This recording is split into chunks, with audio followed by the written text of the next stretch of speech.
Is this okay?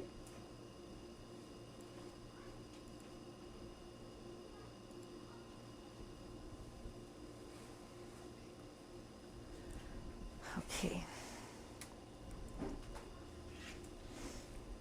If you want to see her. This is a definition from Parasara describing Venus as a planet. Okay. Shall we go off to the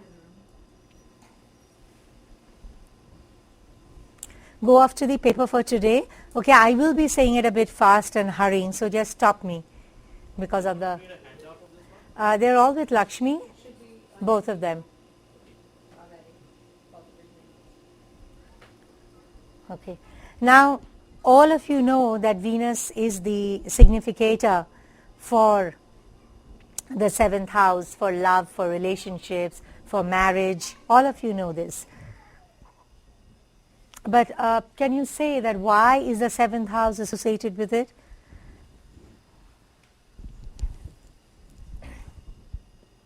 Okay, there are many reasons, in the sense that it is Lagna, and that which is opposite the Lagna, it is the Dwara. We know all of that. But one other reason that why Venus is the Karaka for relationship, love and marriage, yes, not only because it's the 7th lord of the Kalpurusha, because Libra rules the 7th house of the natural zodiac, not only because of that, but one of the main reasons why Venus is the Karaka is because it is the primary Jalatattva planet. Jalatattva rules emotions, and hence Venus represents that. Now Venus rules one paksha in the Panchang. Now a paksha, that is a fortnight, is 15 days, that's 180 degrees, and in the chart 180 degrees falls in the 7th house. Okay?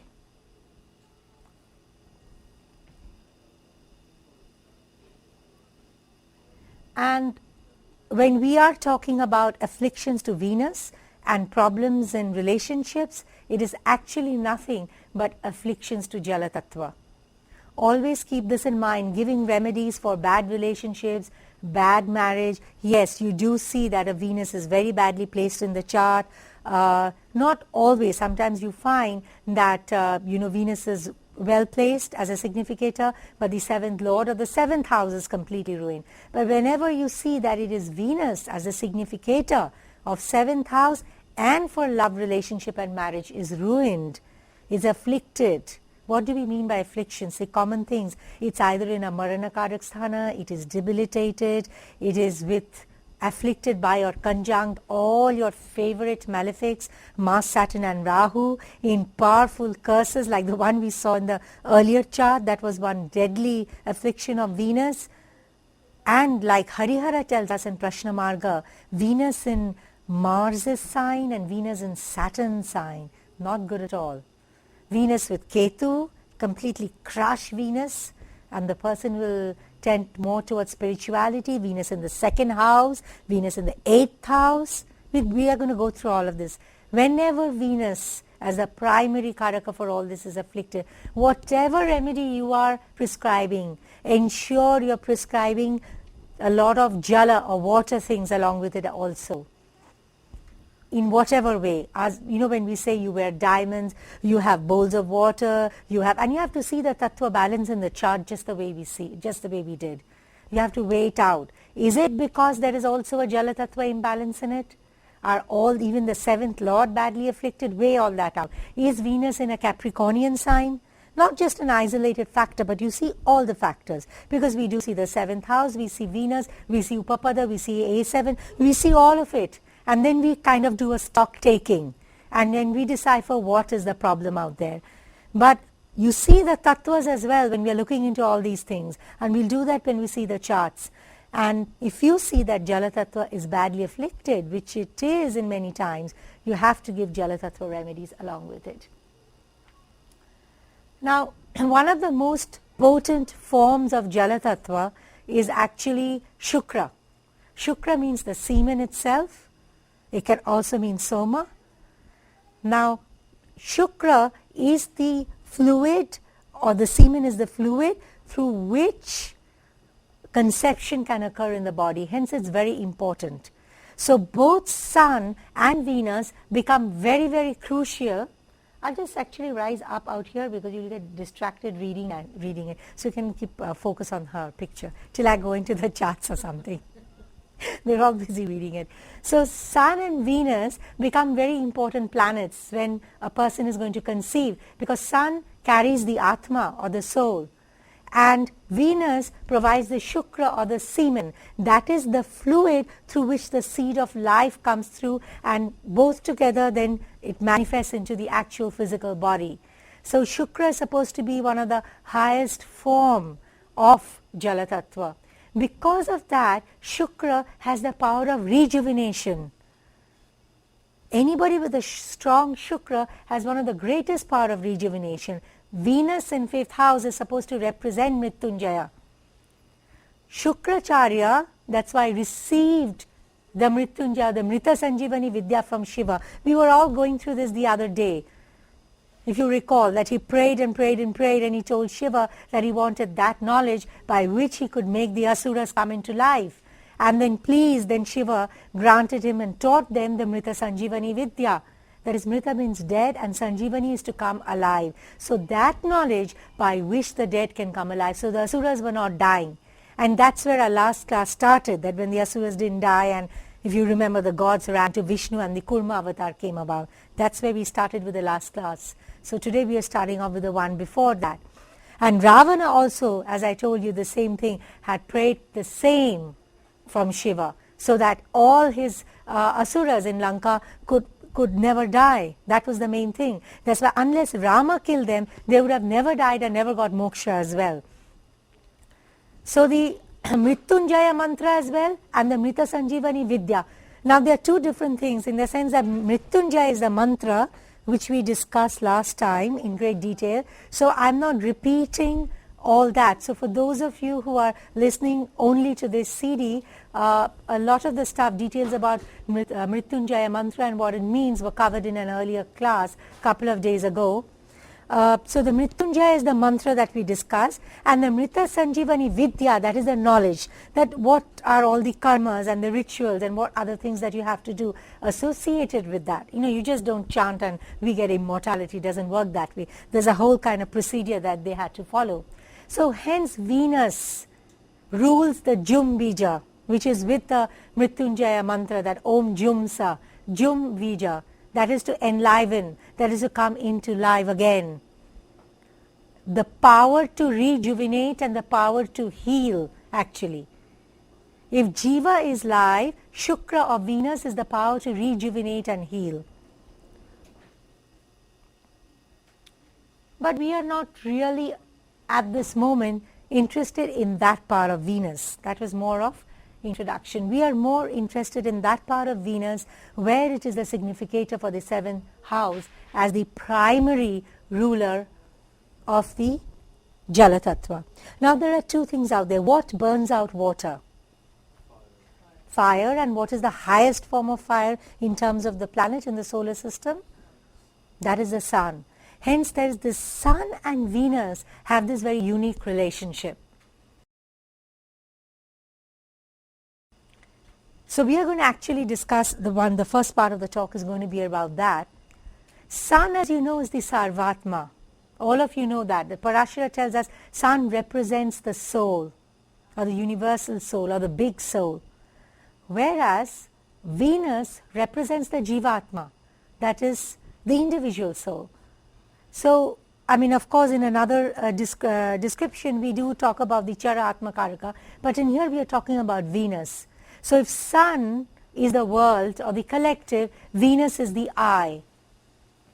Okay? Venus is I and is selfish. Sun is the whole world and is the whole society, is the whole Sarvatma. Sun is all about giving, while Venus is all about taking. Venus fulfills all our desires as the significate of the 7th house, which is ruled by the Kama Ayana.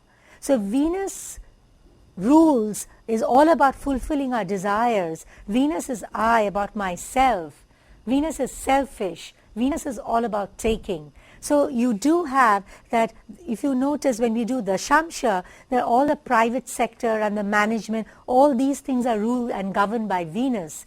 whereas administration and politics and state is ruled by sun. We always make this distinction between administration and management, because management in a private company is also a kind of a administration as well, but that is ruled by Venus. That is for your self-profit. That is about making your money. That is about fulfilling your desires. Whereas for a government, even if the government is taking money, what they are ideally supposed to do is that money gets circulated out to the society in the form of taxes. I mean, that is the whole ideal or the principle of taxation. So sun is the whole world. So sun and Venus are not comfortable with each other. Sun is spirituality, sun is the whole world, sun is the Sarvatma, sun is the giver, whereas Venus is not actually in this sense about spirituality, but it's about fulfillment of our desires, and it is about me and I and how much I am making and my small world. So they are not going to be comfortable with each other. So one of the first things to see is to see the relationship of Sun and Venus in a person's chart. When you are looking at relationship, you're not looking at other things. Looking at relationship, see how close they are. Now when Venus is behind the Sun, what happens when Venus is with the Sun? It gets burned, right? With the Sun's brilliance, Venus gets burned out. All the water gets dried up. So when it hasn't come close to the Sun, when it is behind it, then Venus is still very strong. Okay? And how do we see this in the chart? You see in those charts, Venus, if it is placed in 12th from the Sun. Venus placed 12th from the Sun, that is, Venus is behind the Sun, where Jala Tattva is still much more stronger. So we'll see it in two ways. One is Jala Tattva was stronger because Venus has not come into Sun's orbit and got grilled and roasted and barbecued and come out. No, it hasn't. So Jala Tattva is still strong. Person will have relationships in life. Now we are not going into whether those relationships give you suffering or whether they fructify into marriage or not, or whether you have, we are not getting into that. But the person will have relationship. Definitely the person is not going to be a celibate or a sadhu. Okay, the person will have relationships. Definitely person will receive relationships. And the Jala Tattva is still strong. Now, because it's the 12th house from the Sun, it is what the Sun gives. The Sun gives to you relationships. 12th house from anything is what you give. 12th house from my house is what I give to the world. It's my expenditure. That's what I have to give. So Sun is society over here.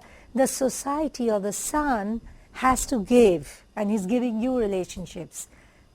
Okay, we are going to be doing this in many different ways, what it actually means when you have relationships. Now, then when the Venus comes closer to the Sun, as it comes closer and is with the Sun, okay, Venus gets all burnt up. That's not very good. So you have to see, doesn't mean that people who have Venus with the Sun don't get married, no.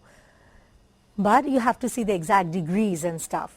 But then when Venus has moved away and is ahead from the Sun over there, then it is in a post-burning up situation. So the Jala Tattva is weak out there. You see, once you've been barbecued and you take it out from the oven, okay, when you take it out from the oven, the water is all gone. There's not much Jala Tattva out there. It's all burnt out. It's dry. The Sun's power or glory is very strong over there. So what does that mean? Do you think that's good for relationships? No, that's not, yeah, you just got roasted. Jala Tattva was very weak out there. It's not that good for relationship. People, and we'll translate this now in terms of the chart, what it actually means to have Venus 12th from the Sun and 2nd from Sun. It means that you might have to actually give up. Then Sun becomes 12, which means that Venus has to give up to the society. When Venus is 12 from Sun, that is a society is giving Venus to you. But here, when Venus is 2nd from the Sun, or rather Sun is 12 from the Venus has to give up to the society. Or rather, if you see it in the other way, Sun as society is eating up Venus. Venus is in the 2nd house. He eats up Venus. That's not good. And they say the more the Venus moves away from the Sun, the more it is bad for Jala Tattva actually, though it's just roasted out.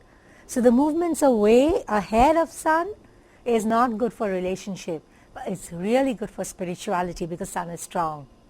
That's wonderful for spirituality. So we are going to take situations what it actually means. We are going to translate this, look at it in charts of renunciates and then of ordinary people who've had like bad relationships, and we are going to examine Venus and Sun.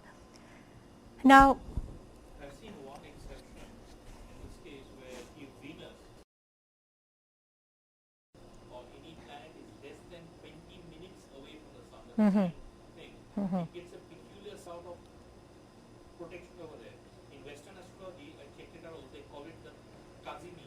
the Kazim. It's a peculiar thing where if the planet is within 20 minutes or 25 minutes of the Sun, it's still not combust. No, it is still. Yes, yes, yes. So the degree of, if you notice that when, yes, yes. If you notice that people, when they are talking about combustions and when they are doing technical discussions, they will always harp on the exact degree where Venus is with Sun. And I think it's like it's 4 either way. It's 4 before and 4 after. The exact ambit of 8 degrees, if I'm not mistaken. And the eclipse also has a part to play in this. So that's a very important role. So what happens? So when Venus is in the 12th from the Sun, where Dalatattva and Venus is strong, then the person, if they are in an adverse relationship, will actually stand up and fight for their relationship. Even, you sometimes come across situations that, the whole world is against us, but we as lovers are on one side and we are going to fight it out, kind of Romeo and Juliet kind of situation. We will even die together, but we will not give in to the dictates of society or dictates of parents and whatever it might be. Find a lot of young couples often do that. That's Venus 12 from the Sun. They will never give in to what the society is telling you. Never. Here we are talking about 2 things. A, society, and 2, also social norms and dharma. Because Sun is the upholder of dharma. So when Venus is very close to the Sun, very close to combustion degree as well, a person, even though they get married, they will never veer away from their dharma. They will always try to go by the rule book. Of course, you see other stuff in the chart as well, but here we are just analyzing this particular relationship. They would always like to go by the rule book. But when they are before, because they are in the 12th from the Sun, and because the Sun is then giving Venus to you, so you've got lots of Venus and you are not going to give in. You are going to just stand by your relationship. But when Venus is in 2nd from Sun, then the person will often sacrifice. They will sacrifice their relationship. Okay, I will give up the love of my life for the betterment of the society or for betterment of the dictates of society or whatever. I mean, I'm sure all of you know what I'm talking about. You would come across these situations in real life where people are sacrificing and giving up relationships, or people are kind of saying no, couples are saying no. We are going to fight it out. So that's Venus in 12th from the Sun and Venus in 2nd from the Sun. Yeah. What if Venus is 12, it's before the Sun, but it's in the same sign or same house? Is that still considered? Yeah, that's what we were talking about. You're talking whether Venus is still in the same sign as the Sun? But it's before the Sun. But it's behind, you mean, or ahead? Yeah, behind. That's what he was saying, that that even if it is, that in Western astrology also they say that even if there is a 20 minutes difference and it's behind, that gap is very important. It is still not combust. That degree is very important, that when it comes really close, I think if I'm not mistaken, it's approximately 4 degrees either way. So that is the puncture of the orb, which maximum combust, right? But what we just spoke about, that if Venus is very close to the Sun, within 20 minutes, it's in a peculiar shadow of the Sun. In Western astrology, they call it Kazimi.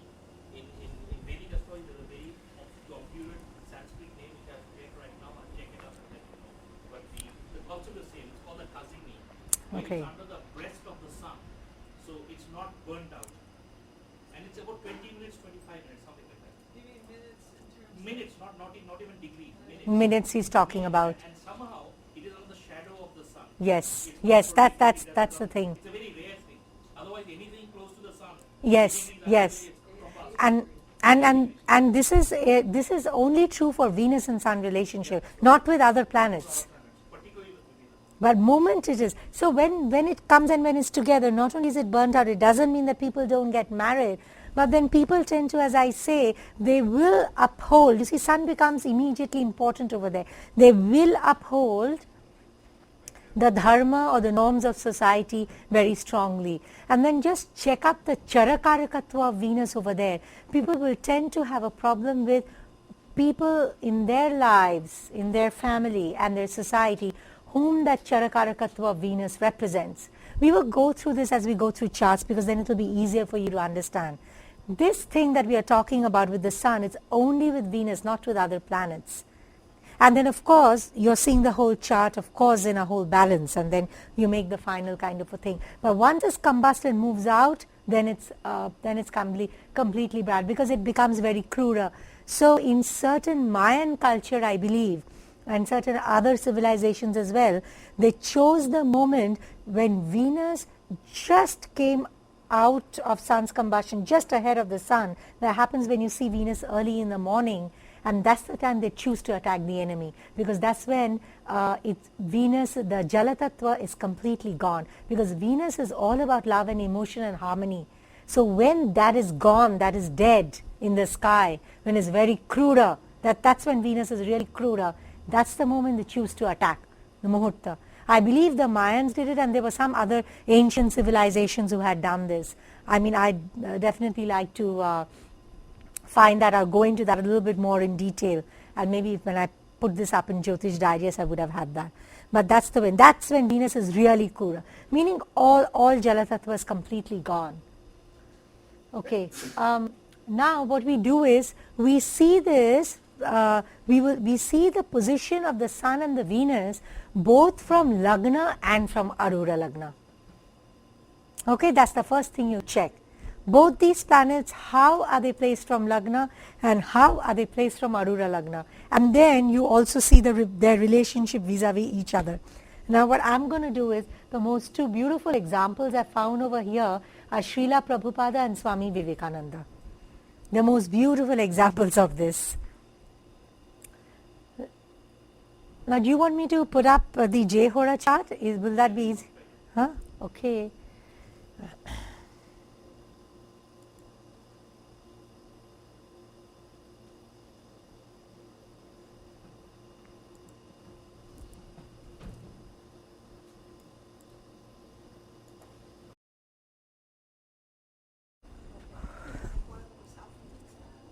Oh, you want me to put it in a north-south? Okay.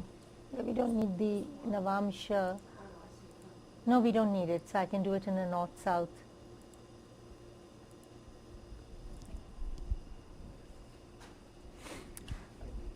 We'll study the charts first of two spiritual giants, and both of whom renounced the world, and both of whom started two major religious orders. And this is Prabhupada, the second is Swami Vivekananda. Now here, if you see, sun is in the 12th from Venus. Okay, so Venus is in second from sun. So that's, as we discussed, that's what they have to give up to the society. If you see that sun is placed in trines from Lagna and from Arura Lagna. Okay, so that's a very, very good placement. Venus is placed in Kendra from Lagna, but is in the 6th house from Arura Lagna.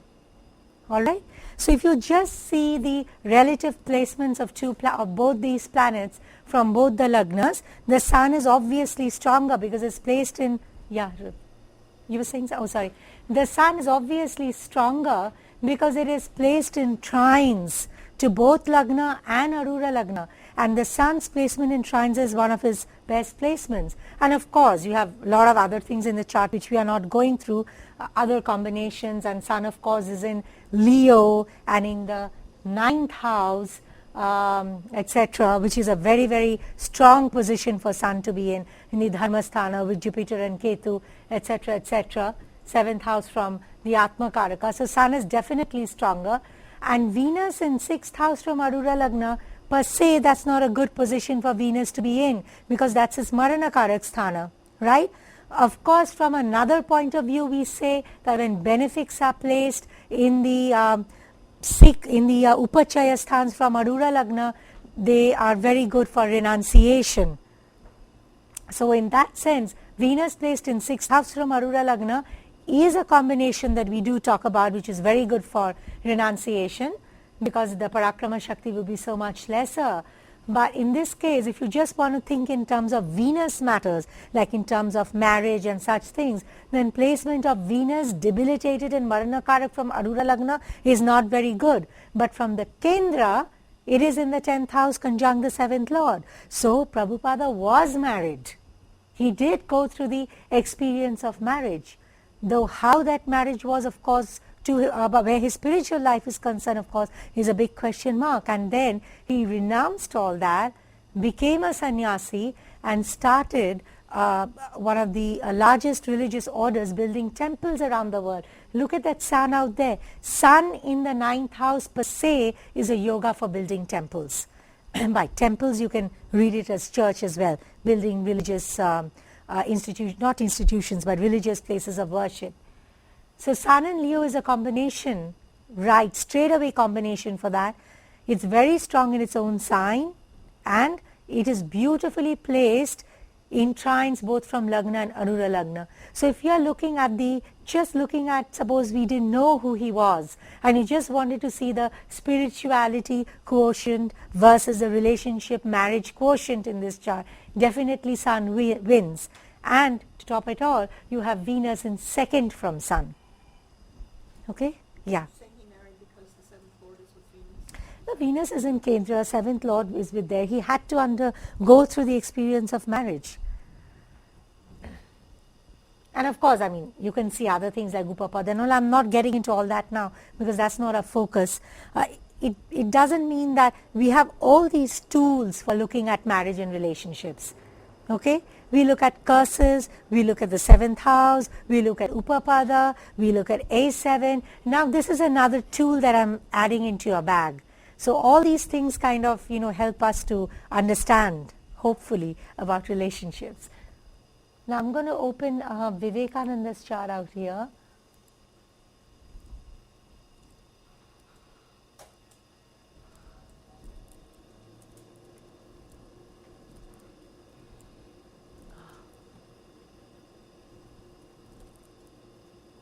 Oh, shoot.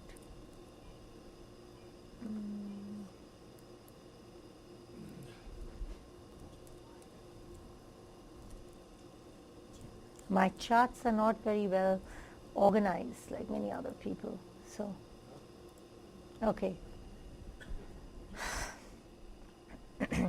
Take a look at this chart. This is also another person who became who renounced the world and started another religious order. Here too, you find Venus in 2nd from the Sun. Okay. Now, not only is it in 2nd from the Sun, here also it is conjunct the 7th Lord, but here he didn't get married because the placement of Venus in the 2nd house is not good at all. Because the 2nd house is the 8th house from the 7th house, so that denotes the end of marriage. And when we go into how we see number of relationships and marriage, we will be doing this, which are the number of houses you go through. But Venus's placement in 2nd house is very bad for marriage. Per se, it's not a good placement. Either the 8th house or in the 2nd house. 8th house, usually you will find this, that's supposed to be a combination for a sadhu. Now, I hope you understand why 8th house is also bad for marriage. Both 8th and 2nd are the Maraka houses for the 7th house. So 8th house, or when 8th Lord is associated with 7th Lord or 7th house, that's one of the combinations where marriages often come towards an end or often end. So here, though he is conjunct 7th Lord, but because it is placed in the 2nd house, which is a very bad placement, and it is in the sign of Capricorn as well.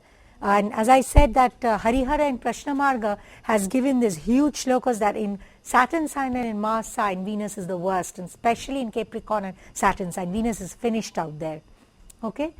Now, if we see the positioning from Lagna and Arura Lagna, Sun is Atma Karaka in Lagna.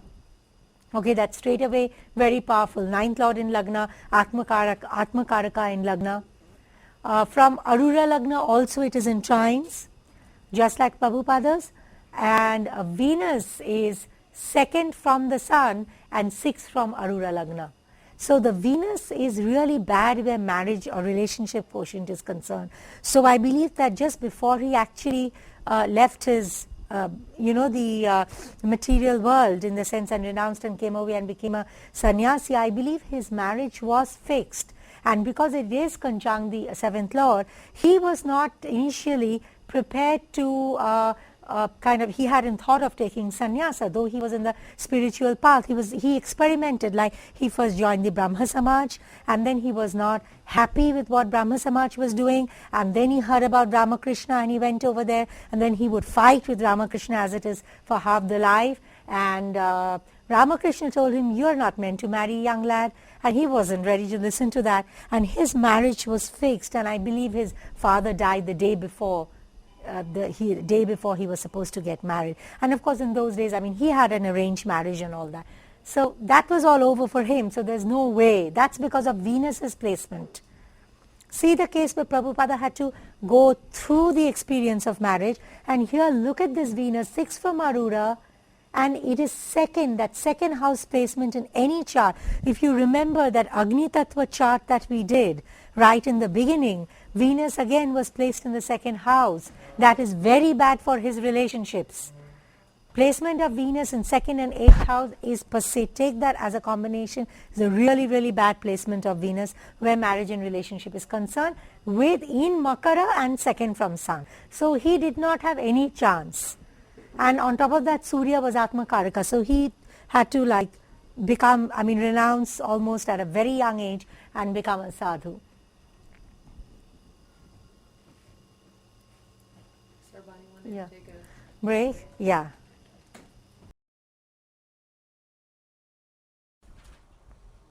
Okay, do we begin? Shall I start? Okay. Now this is another example of Mahatma Gandhi. I'm not opening the Jehora, you can see it over here. Here too you have Venus placed in the second from the Sun. Okay, just like Vivekananda and Srila Prabhupada. Okay. Now if we take again the positions from Lagna and Arura Lagna, if we take Sun is in 12th from Lagna in Marana Karak Sthana and 3rd from Arura Lagna. Okay, so Sun is not strongly placed, not the way we saw it in Vivekananda and Prabhupada's chart, where they are all in trines and 9th house and things like that, 9th Lord and the whole works. Venus, on the other hand, gets Digbala from Arura Lagna, so it's very strong. Arura Lagna is here in the 10th house, and Venus gets Digbala, and it is in Lagna as Lagna Lord, and it is forming a Malavya Mahapurusha Yoga out there. And the 7th Lord is also conjoined there. So definitely Venus is way out more powerful. And here again, just to remind you that we are looking at Venus and Sun as the spirituality, society quotient, and Venus purely as a marriage and relationship quotient out here. Clearly Venus is very strong. So he was definitely a person who was married, but he did have an Arura of a saint, or he would always try to lead a life which was more like a saint. Okay, because we see that Venus is second from Surya. So that aspect of giving to the, because when we did Venus second from Sun, then you tend to give to the society. And you give to the society in exchange of giving up your Venus stuff in your own life. That's your relationships. So though he was married, he did give up in the sense that he actually dedicated his whole life in the independence movement for India. He was, as all of you know, one of the main persons, key figures, along with Nehru and others, who formed the backbone and just got the freedom for India from the British. And he did it in a completely non-violence way, and he did it in a way that was, we are not getting into the whole political aspect of it, but this is what he did, that his political incarnation, he devoted his life, even if you just want to call him a politician, to this whole thing.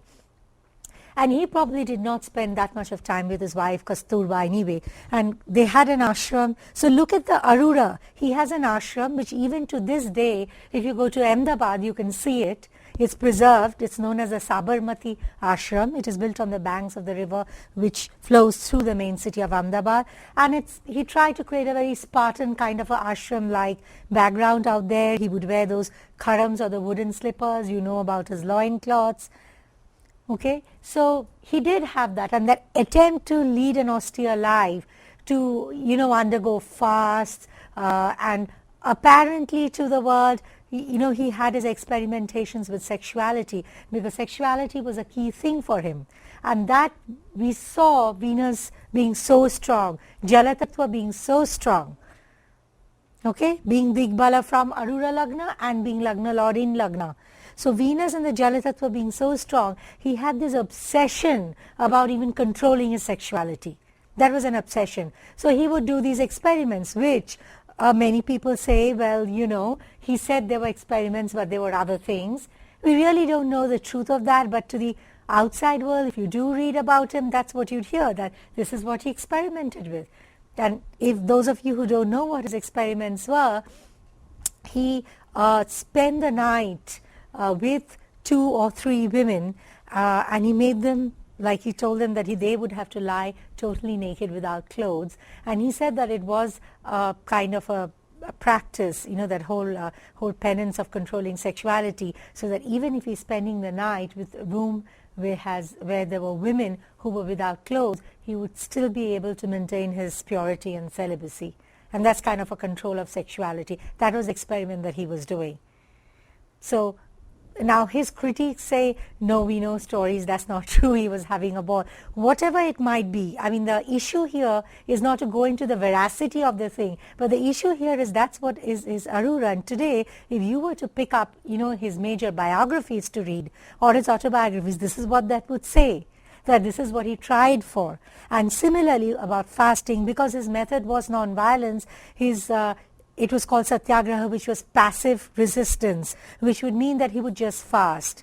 I mean, he objected towards, a whole lot of British policies, and he would do it just by, sitting in political spots and just fasting for days on end. And he believed in eating sparsely, being a vegetarian. He was a follower of naturopathy, and they apparently followed all that in his ashram. So that whole thing about Venus being second from the sun, that he would try to do all this all his life. But there was that kind of preoccupation in his mind with that whole sexuality business. But of course, on the other hand, you can see there is Moon and Rahu over here, and Sun really is not well placed at all. So you can say in that sense his spirituality quotient is very low. So if you did not see the Venus being second from the Sun, and if you just saw Sun independently, you would say, well, it's third from Arura Lagna and in 12th from Lagna and Marana Karan. So the Sun is totally gone. So all spiritual, those stuff is totally gone. But then if you do see that one condition, that Venus is second from the Sun and fourth from Arura Lagna, that's why this tendency to do this. It was constantly a struggle, you see. It's not that he attained, it was constantly a struggle within him to perfect that, to be like a sadhu, Sarbani,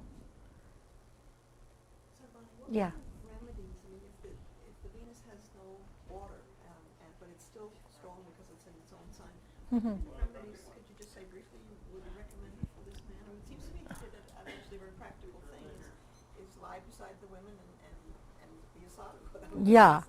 I mean, he was married. His wife, even with his wife, I believe he tried to maintain a very, But the thing is that I would think his Jala Tattva is very strong out here. Even though it's second from the sun. It's second from the Sun. But otherwise, if you see, it's in Digbala from Arura Lagna. It's in Lagna in its own sign. In Tula, it's called Malavya Mahapurusha Yoga. So naturally, he's so famous. But I would told him that, ignore all that and you just try to lead a normal life. He was married. His wife was very nice, Kasturba Gandhi. And the thing is that as I said, I'm not getting into all the intricacies and theories about his whole life. But the apparent thing, my advice would be you should just stick to the path what your chart shows, is that you are meant to be married. The 7th Lord Mars is over there with it.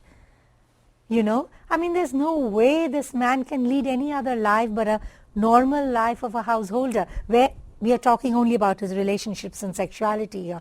Now, if you are trying to be a sadhu, he's going against what the chart is telling us. And the reason he is trying, because he does have that Venus out there. In second from sun, he does have this, this Rahu moon out here. So he's constantly trying. So we should have told him that, look, if I were his astrologer, what I would have told him, look, everybody knows you're doing a great job. You are a Mahapurusha. You're doing you've dedicated, you've given to the society. You've given a lot to Surya by doing all this. Or you're one of the leaders of the movement. And you don't have to go ahead and prove to everybody that you're a sadhu. You can lead a normal married life. But that was his preoccupation.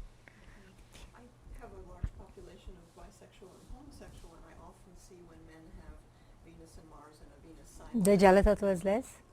Well, that there is so much feminine tendency, so much receptive energy that they almost want to prove they're still a man. I'm wondering if there was that sort of temptation, a conflict in sexual identity. He does appear to be, he has very feminine, I don't know if you're, but whereas when we saw these combinations for Prabhupada and Vivekananda, both of them were very masculine. But of course, Prabhupada being totally in the Krishna Bhakti thing, I'm sure he would have had a lot of emotions and feelings because he was totally in the Bhakti Rasa. But Vivekananda, no, he was Surya in Lagna. Now that's his Atma Karaka as well. Very strong Surya. So his personality was very Dhanu Lagna, very Surya. I was just hearing somebody managed to send me his speech at the Parliament of Religion. Somebody discovered it, that it exists in the recorded form. So one has only read it, so he delivers it, completely full of passion and vigor. So I think we have to look at all the, you'd have to look at Navamsha and the 7th house in Navamsha, and Mercury would also, and Saturn play a very important role to see homosexuality as well. With him, Mercury is also here, Venus and Mercury is here, but then you'd have to look at his Navamsha as well. Navamsha is very crucial to see that. 7th house in Navamsha, if it has the influence of Saturn and Mercury along with Venus, but especially Saturn and Mercury, definitely homosexual tendencies are there. Homosexuals, you always find that the third house is playing a very, very important role. The third house is the bhagya, or the fortune of the 7th house. Yeah. It's also lower mind.